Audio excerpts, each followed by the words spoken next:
Que feriez-vous si le PDG le plus redouté de La Défense vous proposait une fusion hostile, puis tombait amoureux de la femme qu'il voulait anéantir? Cette histoire commence sur l'avenue Montaigne et finit dans un bureau du 8e arrondissement. Et elle va vous montrer que les chiffres ne gagnent pas toujours contre le cœur.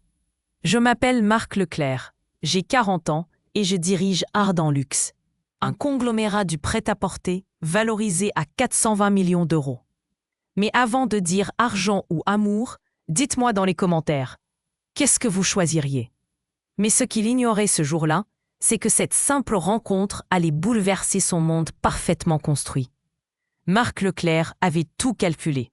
Diplômé d'HEC Paris, il avait gravi chaque échelon jusqu'au conseil d'administration. Son bureau au dernier étage d'une tour à La Défense offrait une vue froide sur Paris. Chaque matin, il enfilait un costume Dior sur mesure, réglait la Patek Philippe au poignet et traversait la ville dans sa Maserati noire. L'odeur du cuir de son fauteuil, la trace du colonne Dior sauvage sur son écharpe, tous les signes extérieurs de pouvoir. Les actionnaires l'applaudissaient quand il parlait de synergie et de marge. Les journalistes saluaient ses fusions-acquisitions qui redessinaient la mode française. Mais Marc avait un secret. Enfant, il rêvait d'être artiste.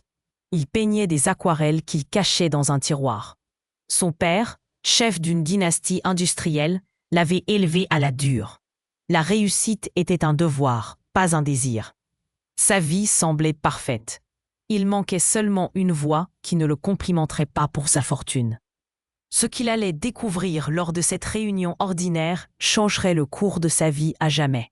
Elle s'appelait Camille Deschamps, 34 ans, et dirigeait Maison Deschamps, une maison de haute couture héritée d'une dynastie qui date de la Belle Époque. Diplômée d'ESCP, elle avait refusé une première offre de fusion 3 ans plus tôt, préférant préserver l'atelier du Marais et la main-d'œuvre artisanale. Sa maison valait environ 85 millions d'euros. Mais pour elle, la valeur n'était pas que financière. Camille était élégante sans ostentation. Un tailleur Hermès, une montre Cartier discrète et la voiture que ses parents avaient aimée, une Citroën DS restaurée. Son atelier sentait la colle d'or et le café serré. Elle connaissait chaque point de couture, chaque embroderie. Sa voix était ferme, son regard exigeant. Elle n'était pas venue pour l'amour, mais pour la survie d'un héritage.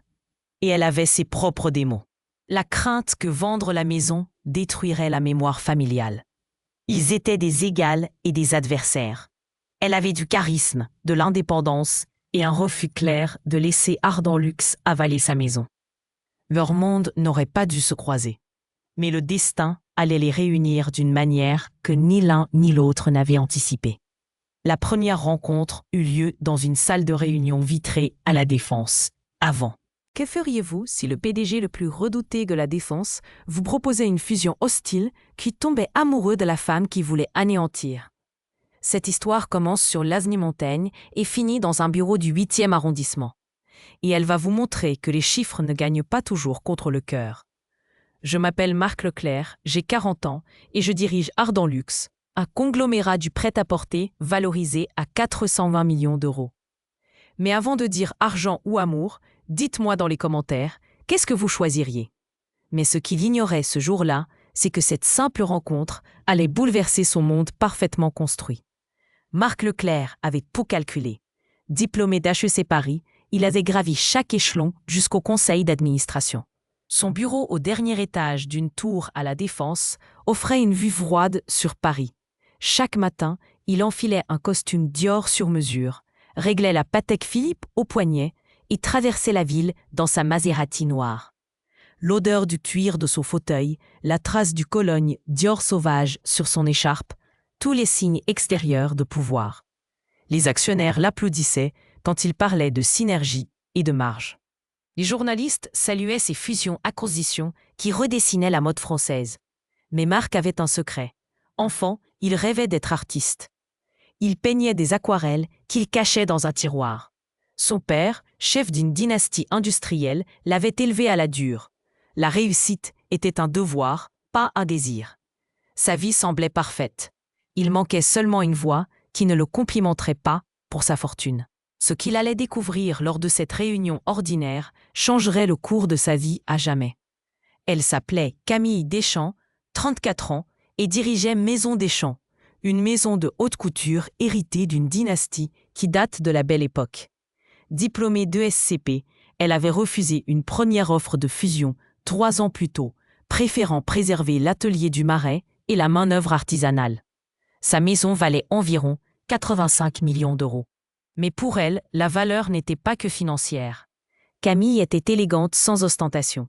Un tailleur Hermès, une montre Cartier discrète et la voiture que ses parents avaient aimée, une Citroën DS restaurée. Son atelier sentait la colle d'or et le café serré. Elle connaissait chaque point de couture, chaque embroderie. Sa voix était ferme, son regard exigeant. Elle n'était pas venue pour l'amour, mais pour la survie d'un héritage. Et elle avait ses propres démons.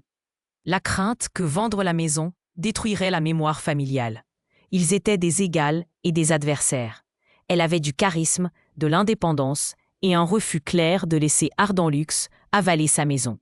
Leur monde n'aurait pas dû se croiser, mais le destin allait les réunir d'une manière que ni l'un ni l'autre n'avaient anticipée. La première rencontre eut lieu dans une salle de réunion vitrée à La Défense. Avant. Que feriez-vous si le PDG le plus redouté de La Défense vous proposait une fusion hostile, puis tombait amoureux de la femme qu'il voulait anéantir? Cette histoire commence sur l'avenue Montaigne et finit dans un bureau du 8e arrondissement. Et elle va vous montrer que les chiffres ne gagnent pas toujours contre le cœur. Je m'appelle Marc Leclerc, j'ai 40 ans et je dirige Ardent-Luxe. Un conglomérat du prêt-à-porter valorisé à 420 millions d'euros. Mais avant de dire argent ou amour, dites-moi dans les commentaires, qu'est-ce que vous choisiriez? Mais ce qu'il ignorait ce jour-là, c'est que cette simple rencontre allait bouleverser son monde parfaitement construit. Marc Leclerc avait tout calculé. Diplômé d'HEC Paris, il avait gravi chaque échelon jusqu'au conseil d'administration. Son bureau au dernier étage d'une tour à La Défense offrait une vue froide sur Paris. Chaque matin, il enfilait un costume Dior sur mesure, réglait la Patek Philippe au poignet et traversait la ville dans sa Maserati noire. L'odeur du cuir de son fauteuil, la trace du Cologne Dior sauvage sur son écharpe, tous les signes extérieurs de pouvoir. Les actionnaires l'applaudissaient quand il parlait de synergie et de marge. Les journalistes saluaient ces fusions-acquisitions qui redessinaient la mode française. Mais Marc avait un secret. Enfant, il rêvait d'être artiste. Il peignait des aquarelles qu'il cachait dans un tiroir. Son père, chef d'une dynastie industrielle, l'avait élevé à la dure. La réussite était un devoir, pas un désir. Sa vie semblait parfaite. Il manquait seulement une voix qui ne le complimenterait pas pour sa fortune. Ce qu'il allait découvrir lors de cette réunion ordinaire changerait le cours de sa vie à jamais. Elle s'appelait Camille Deschamps, 34 ans, et dirigeait Maison Deschamps, une maison de haute couture héritée d'une dynastie qui date de la Belle Époque. Diplômée d'ESCP, elle avait refusé une première offre de fusion 3 ans plus tôt, préférant préserver l'atelier du Marais et la main-d'œuvre artisanale. Sa maison valait environ 85 millions d'euros. Mais pour elle, la valeur n'était pas que financière. Camille était élégante sans ostentation. Un tailleur Hermès, une montre Cartier, discrète, et la voiture que ses parents avaient aimée, une Citroën DS restaurée. Son atelier sentait la colle d'or et le café serré. Elle connaissait chaque point de couture, chaque embroderie. Sa voix était ferme, son regard exigeant. Elle n'était pas venue pour l'amour, mais pour la survie d'un héritage. Et elle avait ses propres démons. La crainte que vendre la maison détruirait la mémoire familiale. Ils étaient des égales et des adversaires. Elle avait du charisme, de l'indépendance et un refus clair de laisser Ardent-Luxe avaler sa maison. Leur monde n'aurait pas dû se croiser. Mais le destin allait les réunir d'une manière que ni l'un ni l'autre n'avaient anticipée. La première rencontre eut lieu dans une salle de réunion vitrée à La Défense. Avant.